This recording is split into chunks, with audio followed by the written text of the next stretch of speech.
هذه قرية مزين، وهي قرية كردية في منطقة جبل الأكراد في محافظة اللاذقية، تتبع ناحية كنسبة وتبعد عن طريق حلب اللاذقية 2 كيلومتر.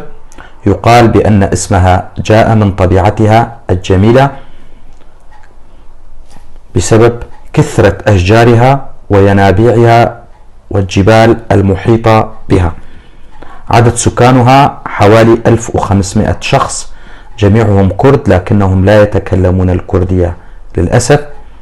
يعملون بزراعة أشجار التفاح والخوخ والمشمش والتبغ. عائلاتها أبو خليل، الحلبي، أبو علي، بريمو، مريم، محمد، عيشو، عابدين، بقداش، حسنو، حمودي، درويش، رمان، سراج، سليمانو، شيخاني، صهيوني، طايع. هذه المعلومات وصلتني من أحد أبناء منطقة جبل الأكراد وأنا ألقيها بصوتي. أنا علي عبد الله كورو من منطقة درباسية في محافظة حسكة.